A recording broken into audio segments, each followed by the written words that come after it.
एक बार फिर मैं दर्जे सात के तालिब इल्मों से मुखातिब हूँ और उनका ये दूसरा क्लास है। और इस क्लास में जहाँ से मैंने नज़्म का पहला बंद पढ़ा था उसके बाद का तज़किरा जारी रखता हूँ। उसके बाद है कि गौतम के माथे की शिकन, नानक चिश्ती का तनमन, नेहरू गांधी का मस्कन, जुल्मत में पुरनूर किरण, विद्वानों की खान वतन, मेरा हिंदुस्तान वतन। गौतम के माथे की शिकन, शिकन सिलवट को बोलते हैं, जो मुड़ाव आता है, जो मचोड़ आता है, जैसे चादर वगैरह में मचोड़ आता है, चेहरे पर शिकन आ जाता है तो उसी को शिकन बोलते हैं।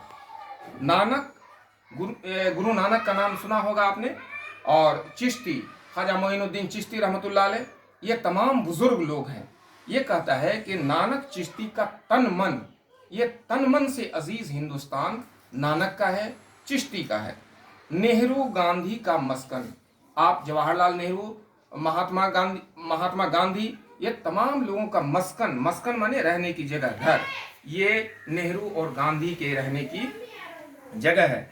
जुल्मत में पुरनूर किरण, ये हिंदुस्तान जो है वो जुल्मत का मतलब होता है अंधेरा, और पुरनूर पूरी रोशनी, नूर माने रोशनी और जुल्मत माने अंधेरा। ये कहता है कि ये हमारा हिंदुस्तान जो है वो अंधेरों से दूर और चारों तरफ जो है वो रोशनी ही रोशनी फैली हुई है।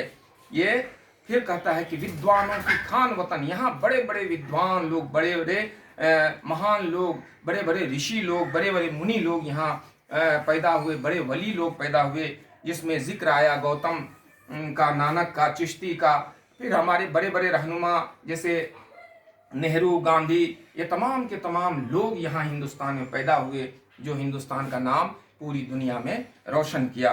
और यहाँ बड़े बड़े विद्वान, साइंटिस्ट, साइंसदान लोग यहाँ पैदा हुए, जिससे हमारे हिंदुस्तान का नाम रोशन हुआ है। और इसीलिए कहता है कि विद्वानों की खान वतन, मेरा हिंदुस्तान वतन। फिर ये कहता है कि उल्फत का पैगाम है ये, यानी मोहब्बत का ये पैगाम देता है पूरी दुनिया को, ये हमारा मुल्क हिंदुस्तान। कुदरत का इनाम है ये खुदा ताला की तरफ से एक ख़ास इनाम है ये दुनिया वालों के लिए कि हिंदुस्तान जैसा मुल्क जो है ये इस धरती पर है। सबको रंगी जाम है ये, बिल्कुल सब लोग यहाँ मदमस्त हैं, बिल्कुल तमाम के तमाम लोग हर चीज़ में आज़ाद हैं, किसी चीज़ की कोई फिक्र नहीं है, हर दिल का आराम है ये। और ये हिंदुस्तान कि में रहने वाले जितने भी लोग हैं, ये तमाम के तमाम लोग आराम व आशाइश के साथ, मेल मोहब्बत के साथ आपस में रहते हैं। यहाँ खुशियाँ बढ़ती हैं, खुशियों का ऐलान वतन, मेरा हिंदुस्तान वतन। ये हिंदुस्तान जो है मेरा वतन, ये खुशियाँ बांटती है, यानी ये प्यार का पैगाम पूरी दुनिया को देती है। ये कुदरत का इनाम है हमारे लिए हिंदुस्तान, और सब के लिए यहाँ आराम व आशाइश का सामान है। और उसके बाद का बंद जो आता है आखिरी इसमें है कि कहता है कि एक वतन है, एक है हम, इसमें लिया है सब ने जन्म, सब कौमें मिलकर बाहम, दूर करें भारत का आलम, है हम सब की शान वतन, मेरा हिंदुस्तान वतन। प्यारे बच्चों, अब यहाँ शायर एक सबक देता है हम तमाम लोगों को इस नज़्म के ज़रिए।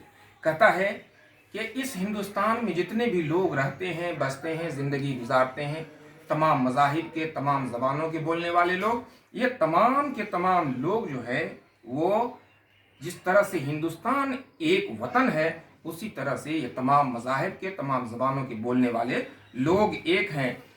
और फिर कहता शायर कि सारे लोग इसी हिंदुस्तान में जन्म लिए हैं जो यहाँ का बाशिंदा है, तो फिर आपस में चाहिए कि हम लोग मिलकर रहें, सब कौमें मिलकर बाहम, बाहम माने एक साथ, यानी अब ज़रूरत इस बात की है कि तमाम के तमाम लोग, हम लोग मिलकर एक साथ रहें।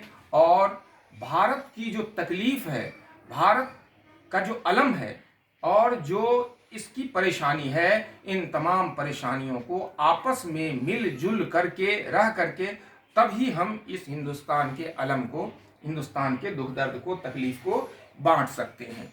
फिर कहता है शायर, है हम सब की शान वतन, और जब हम आपस में मिलजुल कर रहते हैं और हिंदुस्तान की अज़मत, उसकी शान जब बढ़ती है, तो इससे हम तमाम इंसान की शान भी बढ़ती है। फिर कहता है कि मेरा हिंदुस्तान वतन। ये तमाम की तमाम खूबियाँ कमल डुबाई ने अपने वतन हिंदुस्तान के लिए हम तमाम लोगों को दिया है। एक बात यहाँ पर मैं और कह दूँ कि शायर जब कोई बात कहता है तो सिर्फ इसको पढ़ लेना हमारा मकसद नहीं होना चाहिए, बल्कि जो बात कही गई है उससे जो हमें सबक मिलती है, इस सबक को हमारे ज़िंदगी में भी आना चाहिए और ज़िंदगी में इम्प्लीमेंट हमको करना चाहिए, ताकि हमारी ज़िंदगी भी संवर सके और हम एक खुशनुमा ज़िंदगी गुजार सकें और हमारी हिंदुस्तान की अज़मत और उसकी शान बढ़ सके।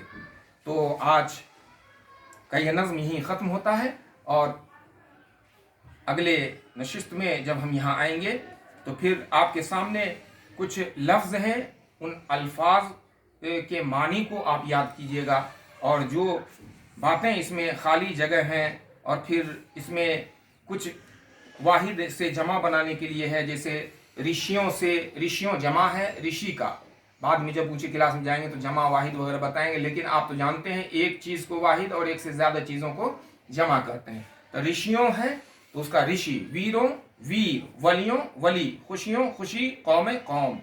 उसके बाद ये बातें हैं, अलीफ को बे से मिलान करना है, ये आसानी के साथ अपने घर में अपने तमाम जो लोग हैं घर में उनसे मदद लेकर के आप इन सवालों को बनाने की कोशिश कीजिएगा। जब हम आपके रूबरू होंगे, आमने सामने होंगे, फिर आपके जो मसाइल होंगे उन मसाइल का हम हल करेंगे।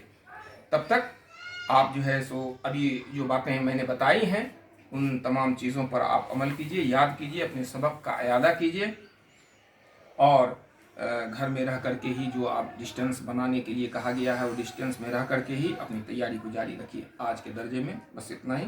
बहुत बहुत शुक्रिया।